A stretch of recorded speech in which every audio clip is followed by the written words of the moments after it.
이창용 한국은행 총재 섬뜩한 경고를 했습니다. 더불어민주당에서 이야기하는 민생회복지원금 단적으로 말하면 안 돼, 이렇게 탁 잘라버렸습니다. 뭐라고 이야기했느냐? 정확한 내용을 보면요, 현재 숫자만 보고 재정 여유가 있다라고 하는 것은 굉장히 건시안적인 시각이다, 이렇게 이야기했습니다. 사실 한국은행 총재가 공룡야당의 대표가 이야기한 민생회복지원금 이거 안 주겠다는 이야기잖아요. 아니, 안 주겠다는 이야기가 아니라 주면 안 된다는 이야기잖아요. 그만큼 말입니다. 지금 한국은행 총재는요, 민생회복지원금을 뿌렸을 때 부작용을 굉장히 걱정한다는 뜻입니다. 사실 건시안적인 시각이다, 이 말 저는 굉장히 중요한 요소라고 봅니다. IMF도 말입니다. 지금 대한민국의 정부 부채 비율 2023년 기준으로 55.2%라고 했습니다. 그만큼 부채가 굉장하다는 뜻이죠. 문제는 이대로 가잖아요. 이대로 가면 2029년에는요 59.4%까지도 늘어난다. 이것이 말입니다, 충격이고요. 더 심각한 것은요, 20년 내에 이 부채 비율의 숫자가 70%, 90%까지 올라가기 때문에 지금 현재 어떤 재정을 보고 재정에 여유가 있다, 이렇게 이야기하는 것은 건시안적인 시각, 쉽게 말하면 바보들의 시각이다, 그렇게 말하고 있는 겁니다. 사실 여러분도 알다시피 재정이라는 건 지금 어마어마하게 불어났잖아요. 이 재정이 필요한 곳에 불효불급하게 쏟아붓는 것, 저는 이거 계속해서 찬성이라고 이야기했습니다. 재정이 매년 늘어나기 때문에요. 그래서 지금 바닥 경제가 너무나 어려우니 취약계층이나 필요한 곳, 그 돈이 가서 소비로 이어질 곳, 여기다가 돈을 좀 뿌리는 것, 저는 이게 반드시 필요하다고 말씀은 드렸습니다.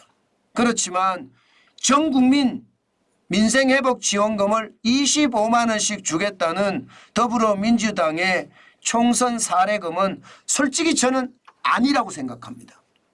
돈 주는 거 마다할 사람은 없습니다. 그런데 그 부메랑은요, 국민들이 다 맞을 수밖에 없어요. 나라 부채가 늘어나면 결국은 세금이 그만큼 늘어날 수밖에 없거든요. 이창용 한국은행 총재는 바로 그 이야기를 하고 있는 겁니다. 이렇게 되면 나라 부채가 심각해져서 위기에 대한 대응력이 그만큼 떨어진다고 경고하고 있는 겁니다. 저는 이것을 보면서요, 우리 경제가 예상했던 것보다가 더 나약하구나, 취약하구나, 이렇게 생각하게 된 거예요. 이창용 한국은행 총재는 그만큼 말입니다, 상황이 어렵다는 이야기를 하고 있습니다. 그래도 말입니다, 더불어민주당 이재명 대표는요 1인당 25만 원씩 가구당 100만 원을 뿌리겠다, 추가 경정 예산을 13조 원 편성을 해서 만들겠다, 이렇게 이야기하고 있거든요. 저는 이게 결국은 정치적인 수순으로 갈 수밖에 없는데요, 이창용 한국은행 총재가 민생지원금을 반대한다고 하더라도요, 윤석열 대통령과 이재명 더불어민주당 대표가 영수회담을 개최하기로 했죠. 대통령실에서 말입니다. 용산에서 하기로 했습니다. 이것은 어떤 식이든 수용할 의사가 있다, 이런 뜻으로 저는 비치거든요. 지금 이재명 더불어민주당 대표의 입장에서는요, 대장동의 어떤 상황도 심각하지만 총선 사례금을 줘서 민심을 달래는 것도 굉장히 중요하잖아요. 그만큼 말입니다, 범법자의 어떤 신분에서 벗어나서 국민을 위한다는 어떤 지도자로 거듭나는 것, 이게 총선이 끝나고 윤석열 대통령을 만나서 만들어낼 자기의 이미지 아닐까요? 저는 그 이미지 때문에 어떤 식이든 윤석열 대통령은 민생회복 지원금이 아니더라도 이재명 더불어민주당 대표의 요구를 많이 받아들일 겁니다. 그런데 문제는요. 이렇게 받아들였을 때 가장 걱정이 되는 것은요. 돈이 점점 휴지 조각이 돼갈 수 있다는 뜻입니다. 무슨 말이냐. 통화량이 계속 늘 거예요. 윤석열 정부 들어와서도요. 통화량은 계속 늘었습니다. 2022년에는 8.5%가 늘었고요. 2023년에는 2.9%가 늘었습니다. 올해 들어와서도 지금 통화량은 계속 늘고 있거든요. 그렇게 생각을 하면 여러분 결국 말입니다. 돈의 가치는 그만큼 떨어진다는 이야기잖아요. 돈이 많이 풀리면 돈이 공급이 많이 쏟아진다는 이야기잖아요. 공급이 많으면 가격은 떨어지는 거. 이거는 경제 원리의 기본이잖아요.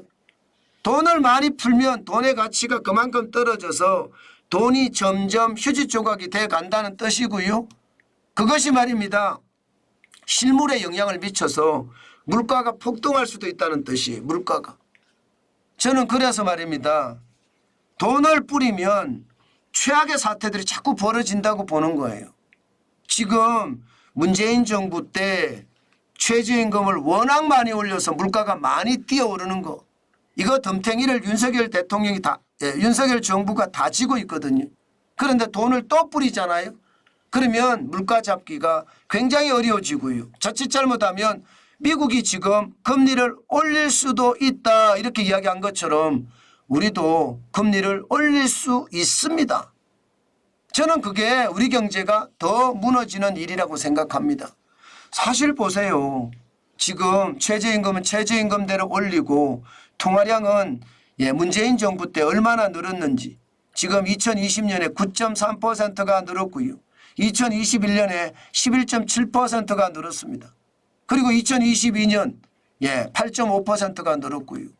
오죽했으면 한국은행 총재가 민생회복지원금은 근시안적인 시각이다. 이렇게 사실상 비판했을까요? 저는 이것을 보면서요. 지금 그만큼 말입니다. 상황이 나빠지고 있다는 이야기예요. 그러면서 이창용 총재는요. 분명한 것은 우리가 갖고 있는 문제가 심각하다. 이것은 어렵겠지만 사회적으로 구조조정을 통해서 해결할 문제다.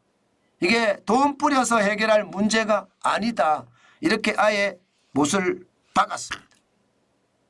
무슨 문제가 생기면 다 정부가 해결해야 된다는 식, 재정을 통해서 해결해야 된다는 식, 이것은 임시적으로 아픈 곳에 붕대를 잠깐 바꾸는 것이지 근본적인 해결책이 아니다. 그렇기 때문에 추경을 하는 것보다가 제도를 개선하고 구조조정을 하는 게 답이다. 지금 그렇게 외치고 있다는 뜻입니다. 저는 이런 내용을 보면서요. 제 스스로도 참 그만큼 말입니다. 우리 경제의 상황 너무너무 어려워졌다. 이렇게 해석할 수 있다는 뜻이에요.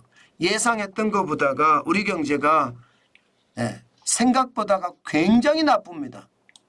여러분도 생각을 해보세요. 이게 한국은행 총재가 공영야당의 대표가 제안한 것을 공개적으로 비판하기 쉽습니까? 비판하기 어렵습니다. 굉장히 어려운 상황이에요. 그런데도 이게 공개적으로 이야기를 한다는 것은요. 그만큼 경제에 타격을 주기 때문이다. 그렇게 생각할 수 있습니다.